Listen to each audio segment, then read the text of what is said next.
Hello everyone, welcome back to my channel. So this video marks the end of the week number 47 in this Road to 100k realized return challenge. And unlike the previous week, this week was pretty negative. A slew of economic data came out, and it was not friendly to the purpose of the keeping the market on an upward trend. As you can see here, and looking at the QQQ stock for the week, it was pretty much downhill all the way. Keep in mind that this was a shortened week. On Thursday the markets were closed, and so these were only 4 days of trading, but even so the markets couldn't help but keep coming down all the way through the week, barring here Monday, which was a positive day nonetheless.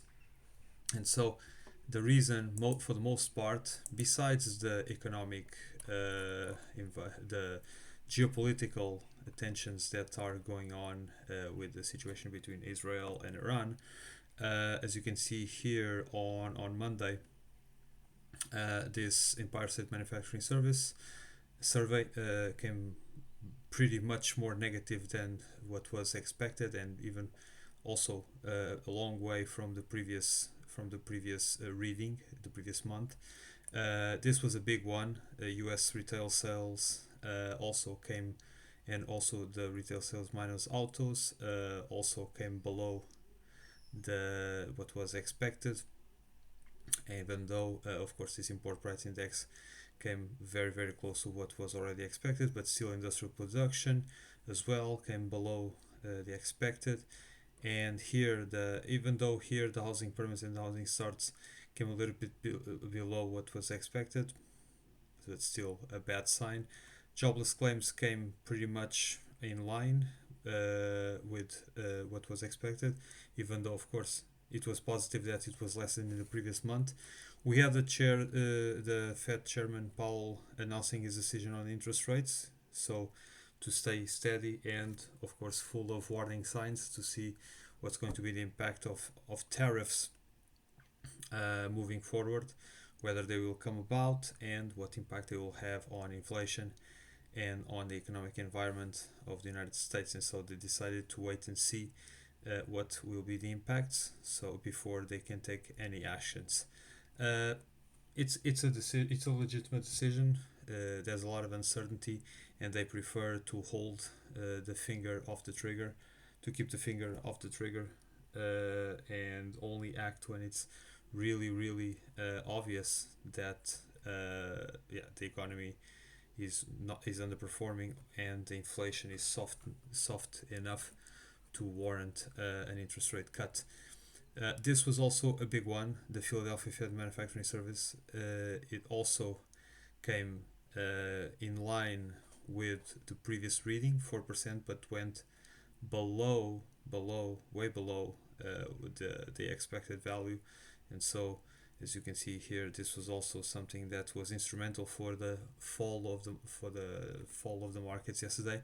And this one, the leading indicator, it also came negative, albeit only slightly negative, which means that the US economy may be giving away signs that at least is slowing down, or it may be dipping into a bit of a stagnant situation, or perhaps a recession.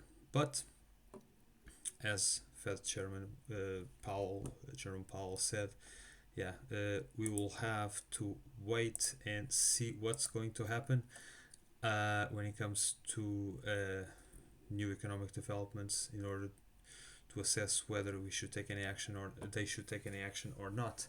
But for the most part, and given this situation, we managed to accrue quite a lot of profits this week. Here, if you can have a look at this week, we managed to get, so this is 435, but we also closed this position here, which expired worthless, these 24 call contracts on Pfizer. And if we add up, of course, the fact that these calls expire worthless, we managed to get in total for this week, in terms of the closed positions, $466 dollars and 33 cents, which is a fair amount given the fact that we are trying to sell calls and instead of puts. And yeah, it was a positive development nonetheless. Now, for next week, yeah, again, it's a lot of uncertainty in the air, especially whether the U.S. will seek more active involvement in the conflict between Israel and Iran, which will also may have a knock-on effect on the markets. And so, yeah, we'll have to tread very carefully, even though, of course, because we are within striking distance of the strike price that we want, which is here, the 535, in order to break even on these QQQ shares. For sure, at this moment, we will not sell calls at a lower strike, even if we have to extend the maturity by a day or two, because at this point, with the stock at around 527 and a half, it makes no sense to take the risk of trying to sell calls at a lower strike, and then if the stock climbs up very rapidly, we are in a situation in which we will have to either to take a loss to avoid selling the shares at a loss itself. And so, yeah, I think that at this moment there's no point taking any risks, and we'll just try to sell at least at 585 strike price calls. Now, another detail, and because of all these gains that we have been accrued, as you can see, over the past 2 weeks and 2.5 weeks, I would say. And here, going a little bit above, yeah, this is here. So currently, we need to sell our QQQ shares at a price of $545.91 in order to break even and fully recover from the loss that we had from April the 9th. Now, in order to recoup this as soon as possible, I don't think we should wait for the 546 strike price call to be available, because to be available on the 0DT options, because it takes too long to get there. The stock is a long way from this price in terms of the strike, and as long as we can break even on the 535, we can still get back to selling puts, and by selling puts we will make much more profit on the puts that we sell, and this will allow us to recover from this loss much faster. Now, when it comes to Pfizer, and here the chart for this week shows how cruel the markets can be.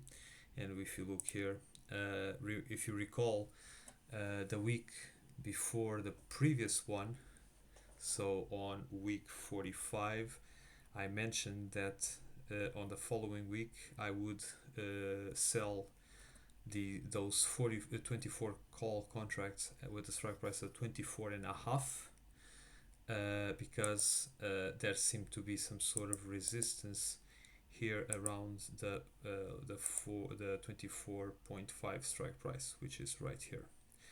However, as you can see, and looking here at the weekly chart, keep in mind that the stock ended the week above the 24.50. So if we went down that route, we would have sold most of our shares at 24.50. However, as soon as the market opened on Monday this week, the stock immediately started to come downhill. And so at that moment, it felt like, all right, you just came up to the strike that we would have selected, and you just came back down to the price that has been over the past month or two. And so it was a rather cruel development, but we didn't fall for it. Fortunately, we still went to the safe route, towards the safe route, and we sell those 24 contracts at the 26 strike price. And as you can see here, they expire worthless. All right, so because the strike price was never within striking distance of the stock price. And so now for next week, probably, and depending on the premiums, it may be worth it to pursue. And keep in mind, the stock immediately came down after the it reached the 25.50. That tells us, if you look here at the price chart, it means basically that this resistance is rather strong, because the stock could not read as soon as it breached this mark, and broke through this resistance. It came back down, because this is actually a kind of a resistance that the stock has. And so now we are under the 2450 mark again. So perhaps the next move, or the logical move, is next week to sell probably these calls with a strike price of 25. But if we do so, we will not extend beyond the 1 week, because otherwise it's going to be too risky to extend to 2 weeks or 3 weeks with a strike price which is much below the price at which we are willing to sell the shares. And so perhaps we'll have to see what happens. But this may be a possibility to sell this call for a week. Otherwise, if this possibility ends up being worse off, and for example the price comes back up again towards 2450, something like that, early next week, we will stick to the safe route, and we will extend the maturity again and try to seek the calls with a strike price of 26 again, more or less. For example, this one, which is a 3 week call option. It's a bummer because the profitability will be very low, but we rather take the safe route and avoid assignment of the shares at a price at which we really don't want to sell. And yeah, this is what we are going to do for next week. Also, of course, the puts that we had sold expire worthless. The price of 23.50 was never reached, so the puts expire worthless. So now we have our buying power again, and of course we are going to sell more puts again. And looking at the chart or at the option chain for next week, probably we are going to take the risk and sell this put right here. Why is that? Because of course this still depends on what the market does early in the trading day on Monday, but this put right here, the 23, is too far away from where we are at the moment. The premium is very low, and at the moment, if we sell the 6 contracts with a 23.50 strike price or a 23, it will not make much of a difference in terms of the average price. I made the calculations and I can show it to you. For example, if we come here and we try to sell 23.5 6 contracts, and I'll put here 6, and then I'll add 6 here to the denominator, you'll see that the average price of our shares will be 25.77. But if we sell at 23, the price will just come down 9 cents, because our holding is already very significant of 3,040 shares. Because of that, let's just put here the yellow because this holiday has already gone.